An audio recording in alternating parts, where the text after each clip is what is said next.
Hello and welcome to my lecture review using the JBL book, Risk Management Fundamentals. This book is written by Gibson and Igonor. It's again, Managing Risk in Information System, 3rd edition. It is a Jones and Bartlett book, ISBN number 9781284183719. Again, they own all the copyrights. All I am doing is preparing lecture review for the PowerPoints that they own the rights to. So with that said, let's jump in and let's see what we can do. Chapter 9, Identifying and Analyzing Risk Mitigation Security Controls. So we're going to be focusing on controls in this module. So it's really interesting here is we're looking at the risk mitigation security controls and how those controls play a component for the risk mitigation plan. We're going to be looking at in-place and planned controls. We're going to be looking at families of controls outlined by NISTs, and then we're going to look at procedural / managerial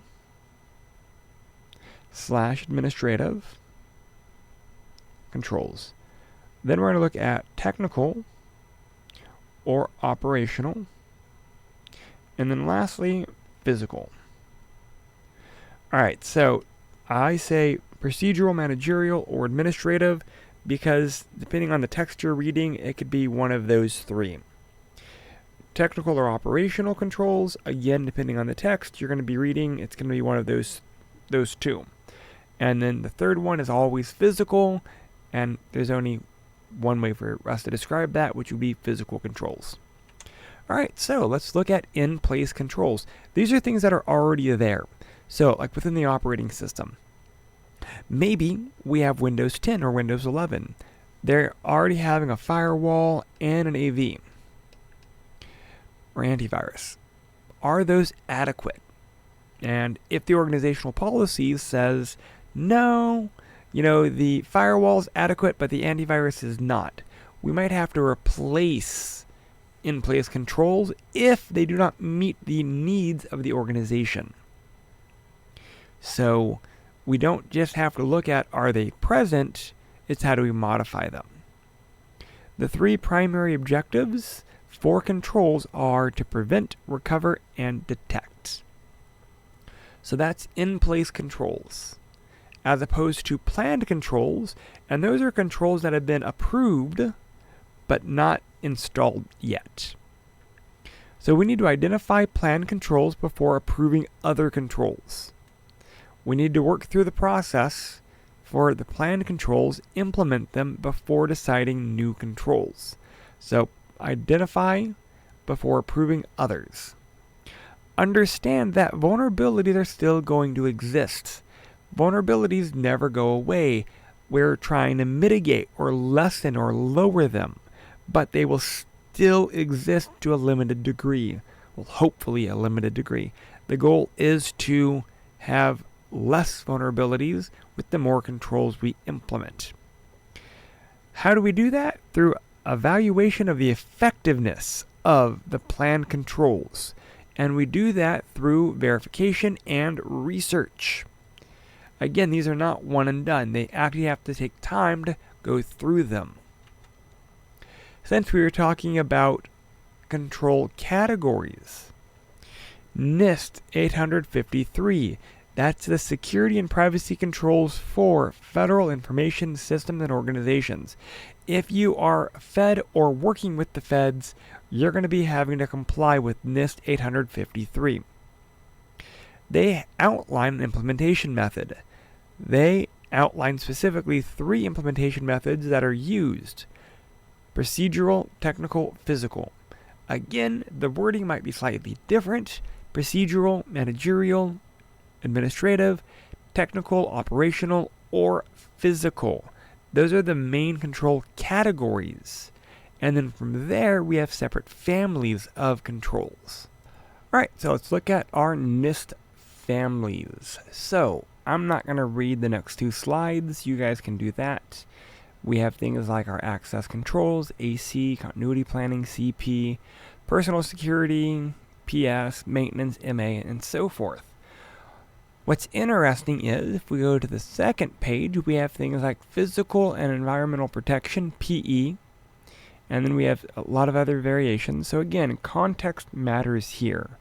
Depending on the context, you may actually get different acronyms.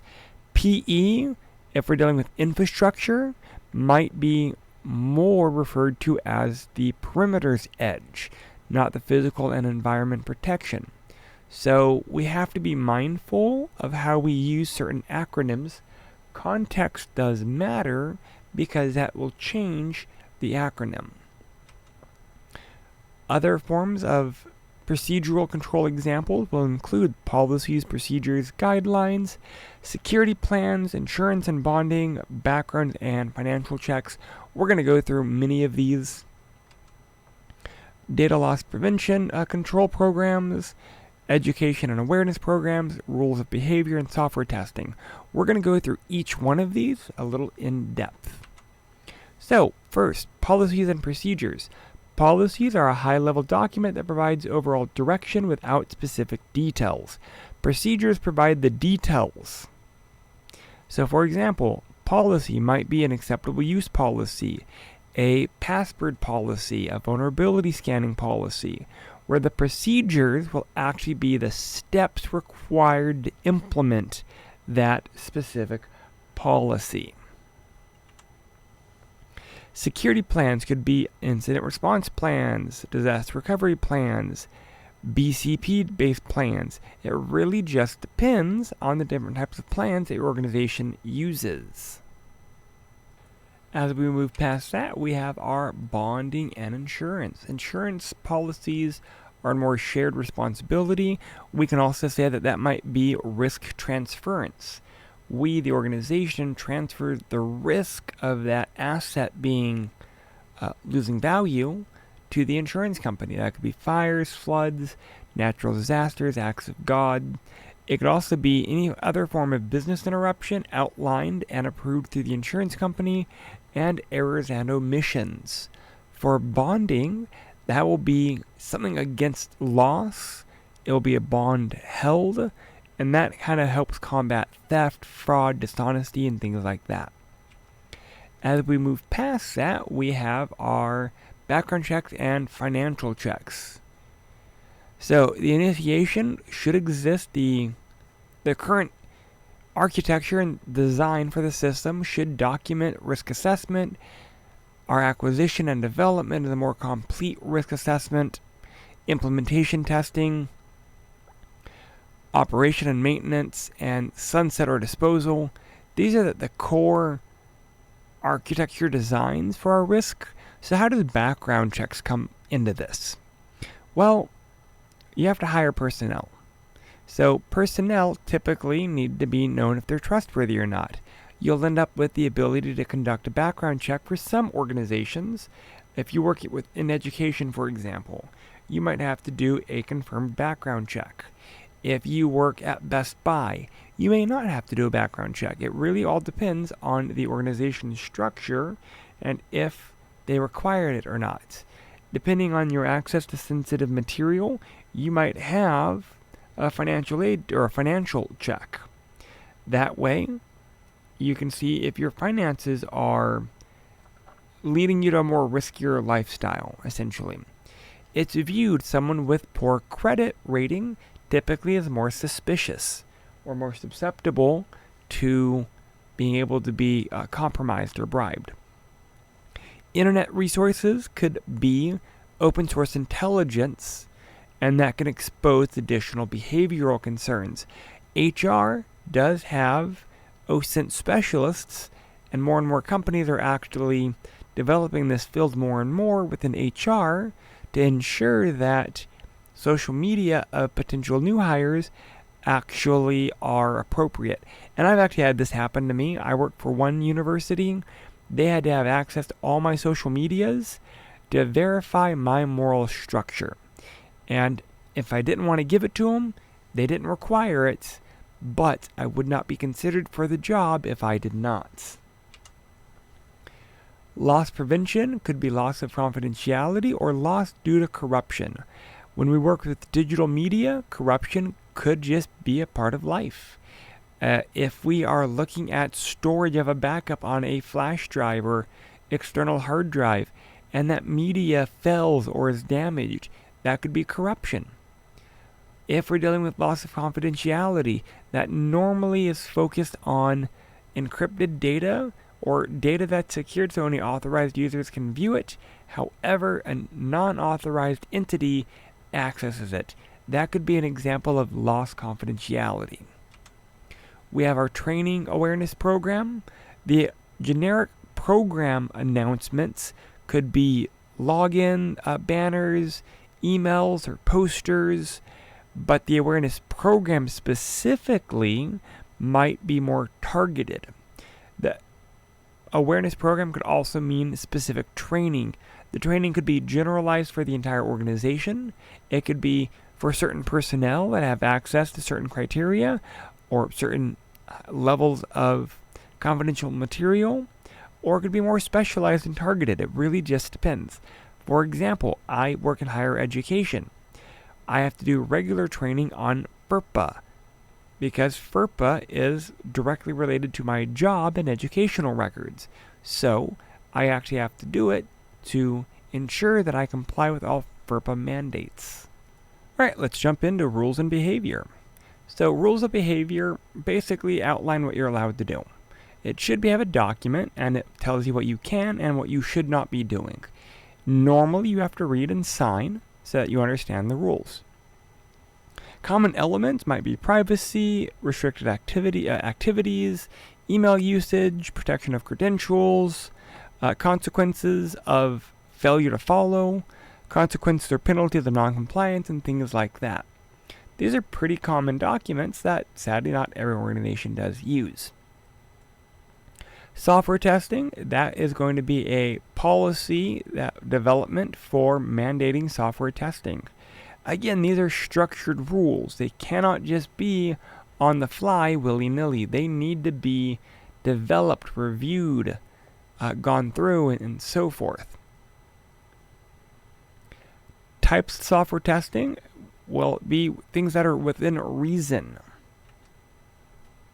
Technical or operational controls might be login identifiers, timeouts, logging and audit trails, firewalls and routers, encryption, and PKI. For whatever reason, they opted to do the last three of the technical controls. So firewalls and routers, that will control the flow of traffic. So there might be a technical control on how traffic flows. Again, we're using the procedural, managerial, or administrative controls on what to do. They are what's dictating how we implement our technical controls. Again, policy is the high-level outcome, procedures are the steps, technical and operational are the technology-based implementation of said policy. Then we have our encryption. That's taking something plain text like password and encrypting it so it makes it unreadable. We can encrypt data in transit, at rest, in process. Normally, algorithms will be selected based off of whatever need the organization has. With that, we have two types. We have symmetric, like AES, which is actually one key. And then we have asymmetric, like RSA, which uses two keys. So here we have one key for encrypting, and the same key for decrypting. Where with asymmetric, we have one for encrypting, and we have a totally separate key for decrypting. They're separate. What's good, what's bad, that's totally outside the scope of this conversation, but we will get a little bit deeper into encryption in a later section. So, we're going to focus predominantly on asymmetric because there are two keys. That means we have to have some type of structure to manage and distribute keys. So, That's actually where public key infrastructure comes into play, or PKI. What's interesting is people don't always think public is not necessarily public like internet facing or like the general public. What it means is public key. Now, I'm going to explain public key in the next slide, but we're going to go through some of the key elements here. We have to have a certificate authority. That's going to be the authority managing and issuing certificates. If we're doing it with a public entity like VeriSign or Google Trusts, or are we self-signing and creating it internal? So we could have a private or internal example. Certificates are used for identification to aid in encryption. We're going to work through an example in the next slide. We have two keys, public and private keys. Private keys are what you keep private. Public keys are what are more open. Web of trust ensures that binding between the keys and the owner's authenticity is kept protected and secured. So, what does all of this mean? Well, let's say we have a message hello. We're going to take the hash of hello and we're going to use the private key of our sender to sign it. So the digital signature is going to take hello with the private key and hash it to a new message. We will send it to our receiver, where they will use the public key that they've been issued to decode the message. And if decoding or decryption is correct and successful, this public key can only decrypt messages from that private key. They're matching pairs. And that way the receiver receives the message. That is what private key infrastructure does. It allows the facilitation of sharing and distribution of public keys, so that when you're encrypting something, the receiver can actually receive the key correctly and decode it. Lastly, we have our physical controls, our locks, guards, TVs. In reality, this is more camera systems. Fire detection, suppression, detection, temperature and humidity detection, or electrical grounds and brakes. So here we have an example of temperature and humidity detection. This is our floor.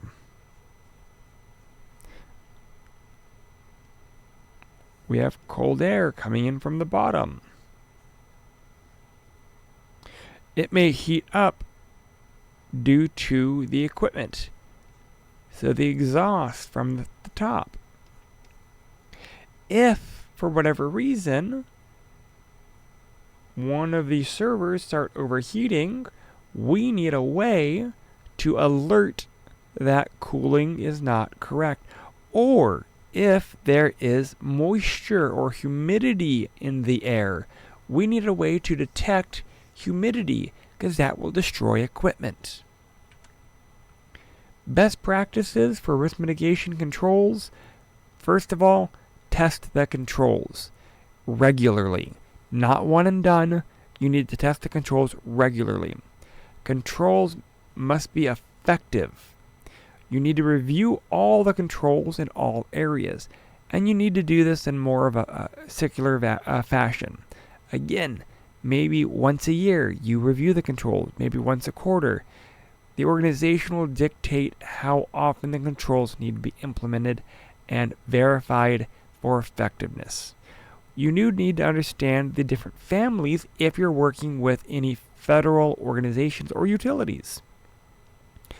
Redo the assessment as controls change, and redoing the assessment to ensure proper control alignment. Lastly, we have our summary. We talked about controls, family of controls, and types of controls. If you have any questions, thoughts, or concerns, please feel free to reach out. Thank you. Alrighty, well thank you. That concludes this lecture review. Again, all material presented in this PowerPoint lecture was copyrighted by Jones and Bartlett Learning. So they own the copyright. I am just providing a lecture on the PowerPoints that they provided.